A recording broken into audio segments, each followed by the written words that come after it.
alihi wa sahbihi ajma'in, amma ba'du.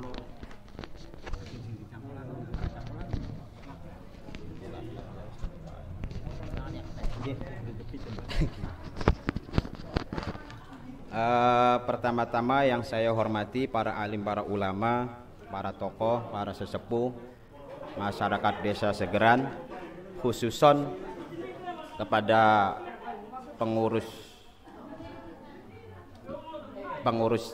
MWC, pengurus Tanfid Ranting,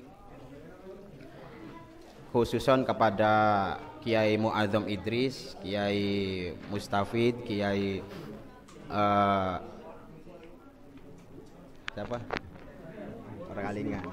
Iya, Kiai Husni Balya, terus kepada Kiai Nasori sebagai perwakilan dari MWC ya.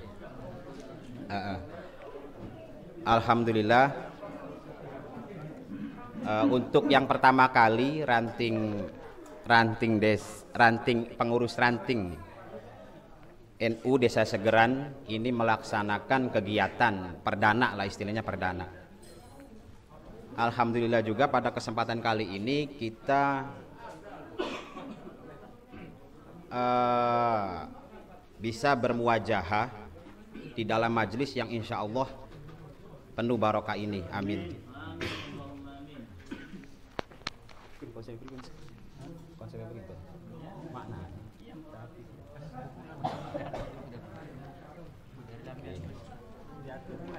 Bismillahirrahmanirrahim. Ila hadratin Nabil Mustafa Sayyidina wa Maulana Muhammadin sallallahu alaihi wasallam. Syai'ulillahi lana walahumul fatihah.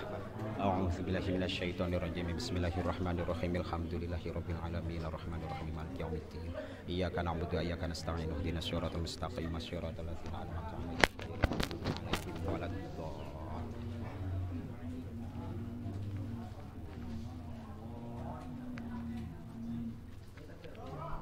Sambil medang sambil ngaji. Mudah-mudahan ke depannya sih karepane dari pengurus ranting iku kegiatan niki kayak istighosa, terus kegiatan ngaji bisa berjalan sampai seterusnya, bisa istiqomah, amin.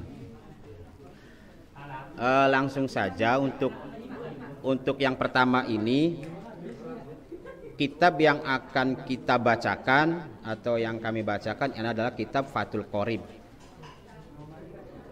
Ini untuk pegangan kita, terutama masyarakat NU, biar untuk masalah ngubudiyah, terutama untuk soal ubudiyah, jangan ngambil di internet lah.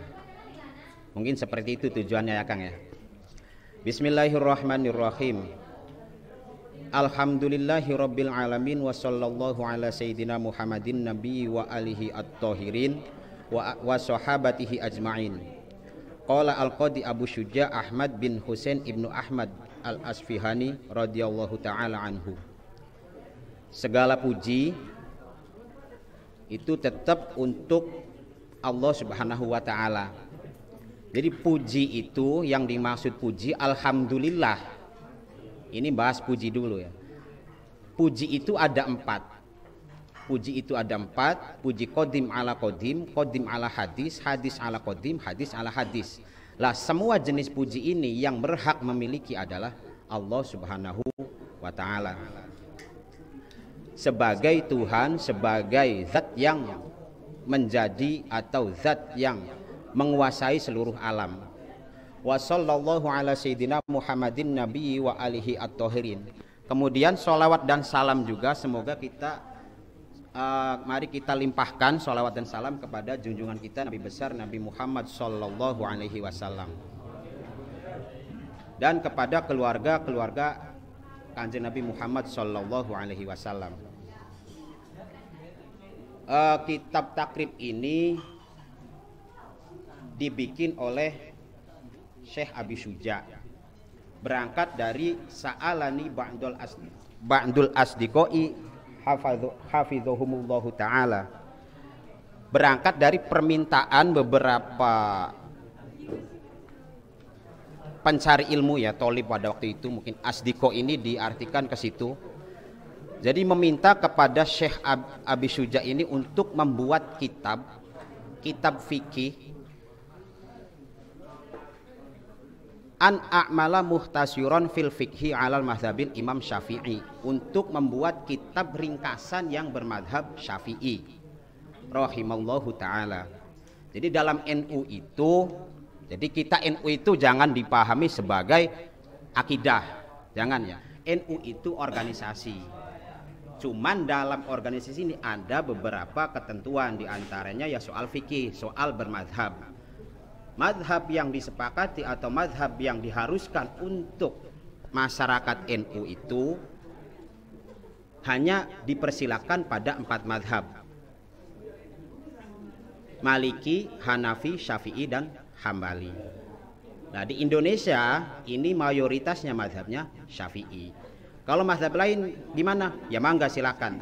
Cuman karena di sini itu mayoritas pegangannya Syafi'i, maka kita akan bahas kitabnya kitab mazhab Syafi'i. Kalau pakai mazhab lain bagaimana? Ya mangga. Asal mutlak keseluruhan. Jangan sebelah wudunya dari Hanafi, sholatnya Maliki, terus zakatnya pakai Syafi'i. Ini malah nggak boleh. Jadi kalau bermazhab itu harus kafah seluruhnya. Jadi kalau sampeyan kok ngerasa bermazhab Syafi'i, ya harus paham fikih Syafi'iyah. Nah, untuk paham mazhab Syafi'iyah ini ya salah satu caranya ngaji seperti yang diagendakan oleh pengurus ranting NU Segeren ini. Mudah-mudahan bisa berjalan seterusnya. Amin. Itu semukadimahnya ya. Kemudian langsung masuk bab Kitabut Thaharah. Kitabut Thaharah di mana nih Blisi? Kitabut Thaharati utawi iki bab mertelaaken toharoh. Kalau kita maknani al-miyahu allati yajuzu at-tathhiru biha sab'u miyahin. Jadi bab toharoh awal-awal itu kita akan menjelaskan soal air. Air maksudnya air mutlak, air yang digunakan untuk sesuci. Sesuci ini kuncinya, kata kunci ya, yang perlu sampean pegang. Toharoh dalam fikih itu adalah fi'lun ma tustabahu bihi as-sholat. Toharoh dalam fikih itu beda dengan mandi untuk bersih badan. Tapi cara bersuci untuk agar diperbolehkannya melakukan sholat. Berarti kalau arahnya ke situ, toharoh dalam fikih itu adalah yang digunakan untuk wudu, mandi janabah, mandi haid, atau menghilangkan hadas dan najis. Selain itu berarti tidak termasuk dalam toharoh dalam fikih. Jadi kata kuncinya itu fi'lun ma tustabahu bihi as-sholat ay min wudu'in wa ghuslin wa tayammumi wa izalatin najasati. Itu kata kuncinya yang jadi pegangan. Kemudian jenis air dalam fikih sab'u miyahin, ada 7 jenis air. Ma'us sama'i wa ma'ul bahri wa ma'un nahari wa ma'ul bi'ri wa ma'ul aini wa ma'us salji wa ma'ul bardi. Jadi yang dimaksud dengan air mutlak, yang dimaksud dengan air yang bisa digunakan untuk sesuci adalah pertama air hujan, kemudian ma'ul bahri, air laut, ma'un nahari, air sungai, wa ma'ul bi'ri, air sumur, wa ma'ul aini, dan air sumberan, air yang tiba-tiba keluar dari tanah, wa ma'us saljilan, air es, salju, wa ma'ul barodi, dan air embun. Nah, air-air ini dengan sendirinya, dengan sifat aslinya ini bisa digunakan untuk sesuci. Oke ya, sampai di sini bisa dipahami ya. Sumal miyahu ala arba'ati aksamin. Kemudian setelah kita paham atas air tersebut, ternyata ada pembagian lagi atau pengkategorian dari jenis air tersebut. Nanti mau kah? Summal miyahi ala arba'ati aqsamin, dibagi menjadi 4 bagian. Yang pertama tohir mutohir. Air itu ada 4 kategori. 1, air yang suci dan mensucikan. Jadi dengan sendirinya air itu suci, juga bisa untuk mensucikan. Mensucikan dalam arti berarti untuk wudu, junub, menghilangkan najis. Yang tadi itu kata kunci pertama itu. Jadi kalau ada bahasa tohir mutohir atau tohur, suci dan mensucikan, arahannya ke wudu dan junub atau menghilangkan najis.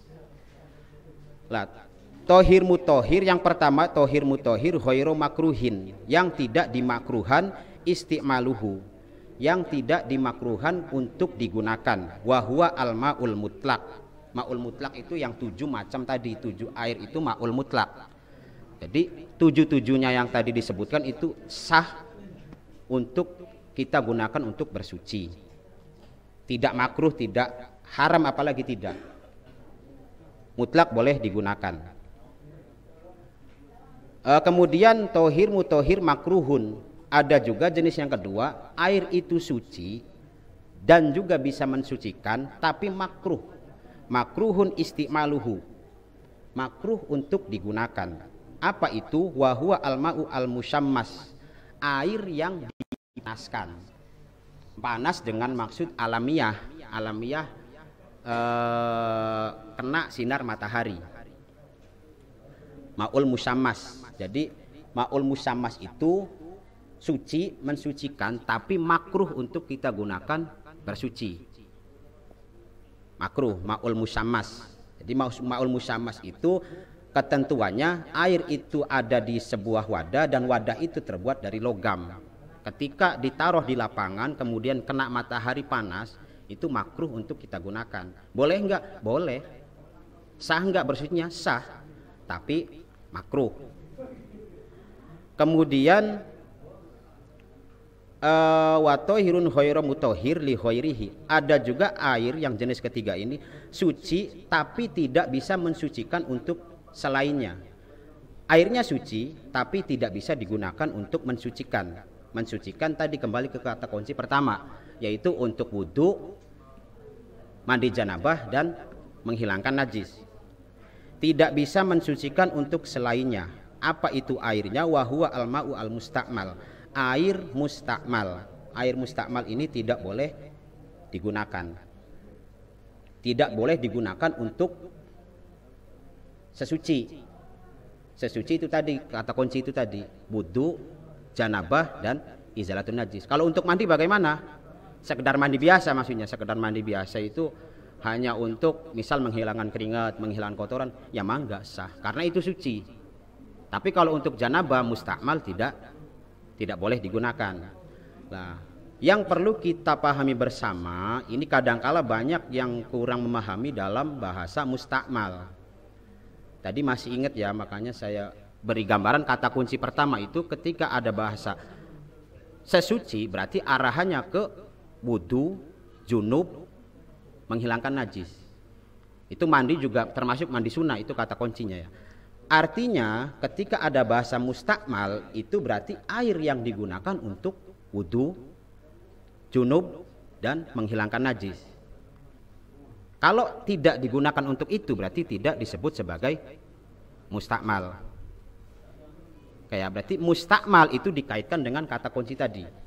Kata kuncinya sesuci dalam fikih itu untuk wudu, mandi jinabah dan menghilangkan najis. Maka sebaliknya bahasa mustakmal itu selagi tidak digunakan untuk hal tadi maka tidak bisa disebut sebagai mustakmal.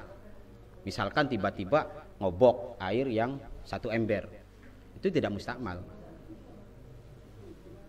Kecuali airnya berubah, nanti beda lagi ketentuannya.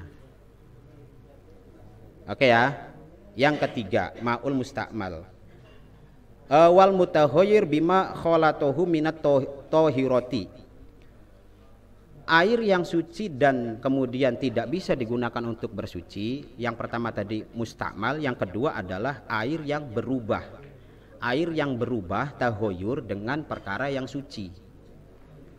Air 1 gelas dimasukin kopi. Kopinya suci, airnya suci. Ya suci. Tapi tidak bisa digunakan untuk bersuci. Halal enggak? Halal karena dia suci. Cuman tidak bisa kita gunakan untuk wudu, janabah, ataupun menghilangkan najis. Jadi itu termasuk tohir mutohir, tohir ghairu mutohir li ghairihi.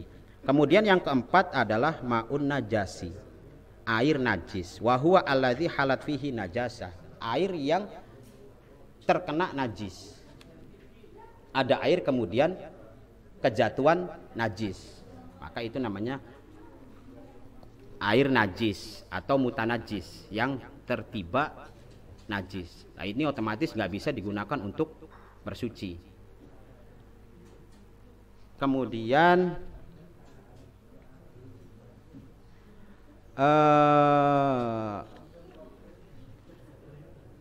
ketentuannya, air yang tidak bisa digunakan untuk bersuci karena kejatuhan najis ini ketentuannya ketika kurang dari 2 qolah. Ketika kurang dari 2 qolah. 2 qolah ini menurut jumhur, menurut qaul asoh, menurut mayoritas, ini kalau diukur liter itu 216 liter. Kalau ukurannya liter, misalkan pakai alat sedot kayak pom bensin. Kalau 216 liter berarti itu sudah hitungan 2 qolah. Ada lagi untuk mengukur 2 qolah ini dengan sentian. Jadi bikin qolah kubus, bentuk kubus, jamban, bukan jamban apa ya? Ya sekolah ya. Qolah kubus itu dengan panjang masing-masing sisinya 60 cm. Samping 60, bawah 60, pokoknya kubus 60 meter itu baru disebut 2 qolah. Nah, jadi ketika kurang dari 2 qolah, ketika kurang dari 216 liter, maka ketika terkena najis, air itu najis. Kalau lebih dari 2 qolah nanti ketentuannya, selagi dia tidak berubah maka dia suci. Tapi kalau berubah baru tidak bisa digunakan untuk bersuci. Au kana kullataini fatahayur wal kullatani khamsami'ati ritin bil Baghdadi au takriban fil as-sahih. Kalau menurut ukuran negara Baghdad, ritel itu ada 500 ritel air Baghdad. Cuman kalau di Indonesia pakai literan Indonesia 216 liter. Lanjut tablik. Oke, sampai sini. Sampai sini kira-kira bisa ini enggak? Ini karena dasar banget ini. Untuk air ini dasar banget. Untuk air ini karena fungsinya juga untuk menentukan keabsahan ibadah kita, sholat dan lain-lain. Untuk air ini. Sambil nunggu jawaban yang pertanyaan yang muncul, jadi kita nyantai aja sambil ngopi, nyantai, temanya nyantai. Kitabnya juga kitab nyantai lah, kitab. Apa ya? Kalau milenial slow. Hal-hal yang sering terjadi, ini saya sedikit menyampaikan hal-hal yang sering terjadi dalam hal penggunaan air, dalam hal penggunaan bersuci, itu diantaranya ketika wudhu. Ketika wudhu, saya praktekkan begini. Kita membasuh muka kan rukun wudhu. Nah, kalau selesai satu basuhan rata itu nggak masalah. Sudah selesai soalnya wudhunya. Tapi kalau belum selesai, artinya kita ngambil air wudhu itu hanya separuh. Berarti kan belum disebut satu kali basuhan. Kemudian di saat basuhan atau pengambilan air yang kedua, tetesan muka ini jatuh ke air yang di telapak tangan untuk basuh yang kedua ini. Lah ini mustakmal. Untuk yang kedua berarti sudah tidak bisa. Karena tangan kan tidak ada 2 qolah, selitir pun mungkin nggak ada. Ini yang sering terjadi soal wudhu. Ya mangga, barangkali ada persoalan-persoalan nanti kita bedah bersama di sini mumpung masih banyak para kiai, para pengurus Nahdlatul Ulama Mangga kalau ada mungkin pertanyaan yang sering mengganggu kehidupan